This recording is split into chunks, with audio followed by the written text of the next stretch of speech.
Hello students, welcome to history lecture.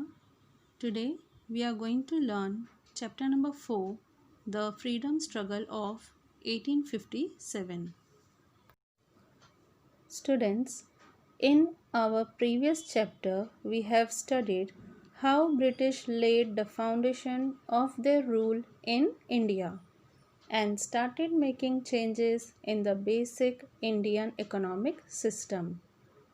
Due to changes brought in land revenue policy, farmers became bankrupt.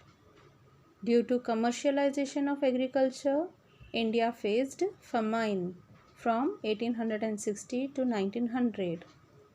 Due to huge taxes charged on goods exported from India to England, and also the goods manufactured in England were machine made, and hence there was maximum production at minimum cost. Indian artisans could not compete with British machine made products, which resulted into the closing down of traditional industries, and due to which artisans became unemployed. Due to such policies of British, India started facing economic exploitation, which resulted into great struggle in India in 1857. The scope of the struggle of 1857 and its background was taken into consideration by V.D. Savarkar in his book The Indian War of Independence 1857. Later, many revolutionaries got inspiration from it to fight against the British. At every place where the British rule was established in India, the local people had to bear the ill effects of the British government. The Indians started feeling that they are exploited in every strata due to the company's rule. This resulted in increase of discontent against their rule. From 1763 to 1857, the peasants of Bengal participated in the rebellion led by Sannyasi Fakir. Rebellion means revolt. Similar revolts took place in Gujarat, Rajasthan, Maharashtra, and South India. Umaji Nayak also gave a strong fight. He organized the Ramoshis and the local youth to revolt against the British. They inspired people in Pune, Satara, Ahmednagar, Solapur, Nashik, Bhor, etc. In 1832, Umaji Nayak was arrested and hanged to death in Pune. Thereafter, the British laws put restrictions on the forest resources, which were the livelihood of Indian tribes and forest communities. Livelihood means source of income. Forest resources were source of income for Indian tribes and forest communities, and that were restricted by British.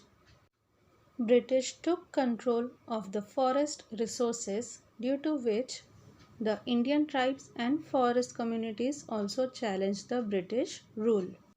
Consequently, Bihar, Kollam area of Chota Nagpur, Gonds of Orissa, Santhals of Bihar fought against the British. The Gadkaris from Kolhapur and Fond Sawant from Konkan also challenged the British. Before 1857, some zamindars and royal class from different territories rebelled against the British.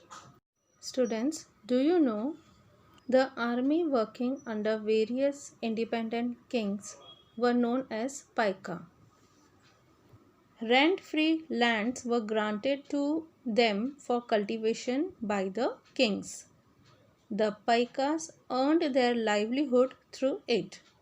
In return, they were supposed to stand by the king's side in case of eruption of war. This system was existed in Odisha. In 1803, the English conquered Odisha and the rent-free lands which were granted to the Paikas by the kings. This made the Paikas angry, and another reason was the rise in salt price due to tax imposed on it by the British, because of which common man's life became miserable. This resulted in an armed rebellion of Paikas against the British in 1817. Bakshi Jaganbandhu Bidhyadhar led this revolt. Even Indian sepoys working in the army of East India Company were ill-treated. Sepoys means Indian soldiers working under British Army. Their salary and allowances were very less compared to the British soldiers, which resulted into the fierce revolt in 1806 at Vellore and in 1824 at Barakpur. All these rebellions took place in their respective territories. The British forcibly broke down the revolts, but the public anger burst out in the freedom struggle in 1857. The rebellion was taken place at various places against the British. The causes of the struggle of 1857 we will continue in another session.